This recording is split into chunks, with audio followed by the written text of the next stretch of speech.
Igniting community. Learn, share, and grow. Like and subscribe below.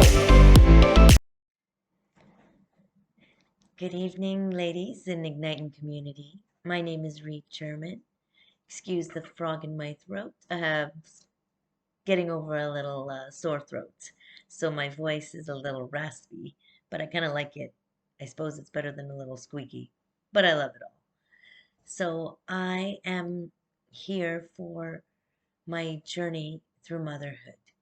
I'll be sharing every other week my journey, where I am, where I came from, and how I relate and inspire women and how other women inspire me. um, I am a mom of a beautiful 4-year-old daughter. Her name's Mila, and she has been my gift in this life, truly to really awaken me to my purpose, awaken me to who I truly am, awaken me to by challenging me to get out of my comfort zone, face my fears and those demons that I've been locked up in that closet we like to hide. Um, so that's kind of a small tidbit on where I will be taking my conversation. It'll be all around motherhood, mm, lots of my journey, but also hoping to pose questions, maybe get some interactions, engagement, getting help, getting input, because motherhood is a lifelong journey and it really does require a village to raise children. And I'm open I'm humbled to grow and continuously evolve. Tonight, specifically, I will be sharing my journey to get to motherhood. And let me back up. I live in Canada, in British Columbia. I moved a year ago from Ontario to British Columbia with my husband and my 4-year-old daughter. In the middle of a worldwide pandemic, we decided to make drastic changes, and continuously I've been awakening to who I am unapologetically, authentically, peeling back the layers and doing that deeper work on myself. Hence, you may see my colors change of my hair because I'm embracing that inner child as long along with my child, my daughter as she grows. I'm learning it's never too old to embrace that inner child, and you're never too old to grow and do the fun things that you wanted to do. Don't be afraid of what others think or approval and a validation. We tend to want to fit in and stay in our comforts rather than do what really calls our souls and sets us on fire. Right now, it's my hair that's on fire, but um, it really lights me up, literally and figuratively. I I became a mom in 2017. I My motherhood journey was through infertility. I had a very challenging time getting pregnant. We had tried to get pregnant for about 8 years. On and off, we tried, all the different methods. Trust me when I tell you, everybody gave advice and guidance, and I did try. I tried all sorts of methods, upside down, on my head, pillow, you name it. I did it.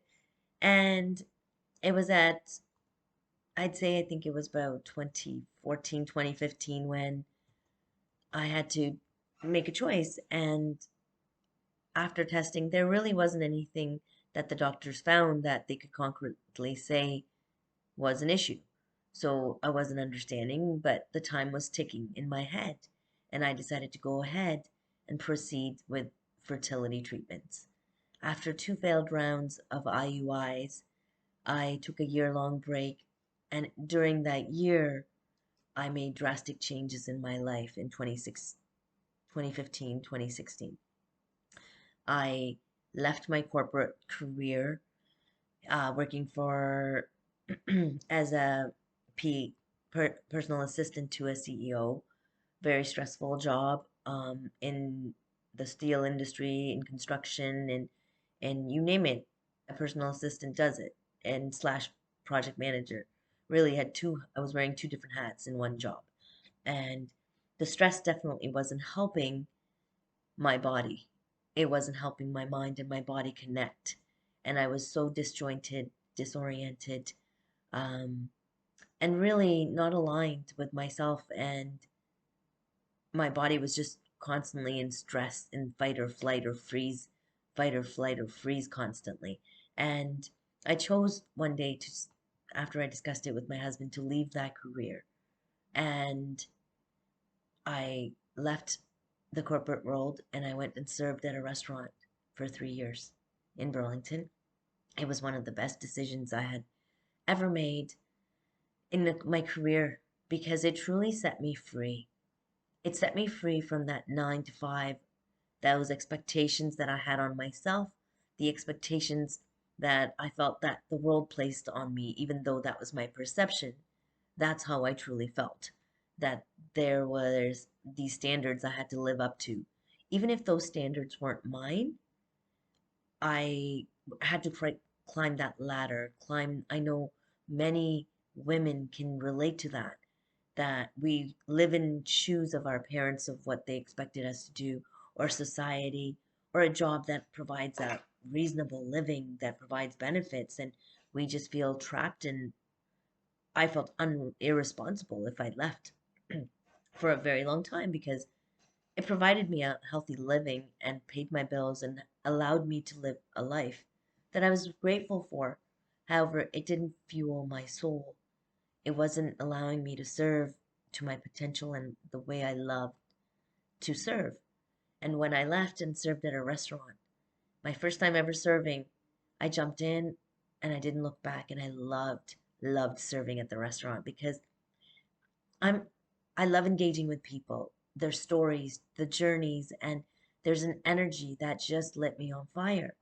And during those 3 years, after taking a break on fertility treatments, I, after a vacation to Jamaica, my husband and I came back, and I had a moment of realization slash just a releasing expectations of myself and the expectations I had put on the universe.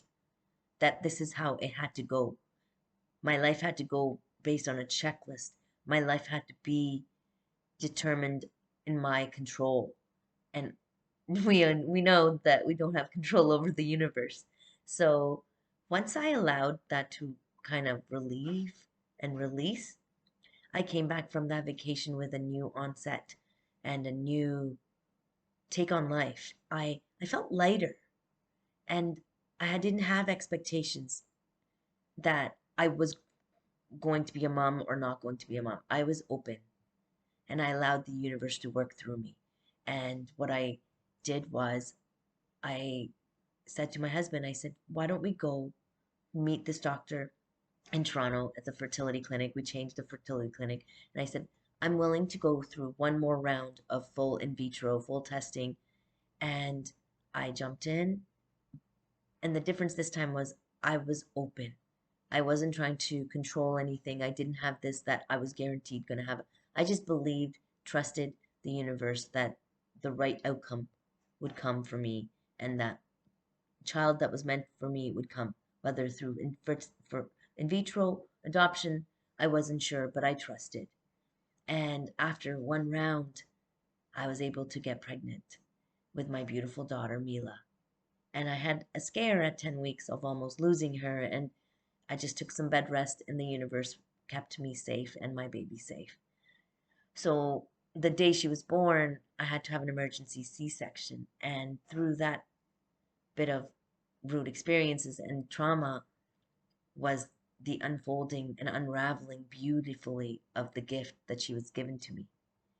She was my beautiful gift, and I had this peace come over me. At the same time, another unrest of this child is in my hands and I'm responsible. And it felt such a gift and a burden at the same time. And I started this guilt cycle. And as I will share in future videos, what I did and the work I continue to do on myself daily to love myself, who I am, where I am right now in my journey, and embrace motherhood because it truly is not in my control. This beautiful daughter of mine is a gift, and I am a guide for her. And motherhood is, we're just guiders. We guide them. We are not their owners. So if I look forward to sharing so many more deep insights and sharing a little bit more of my life and letting you in. And thank you for allowing me to be in this community and sharing my journey. I love you all, love and light, and sending you so much love. Look forward to our next chat. Bye bye.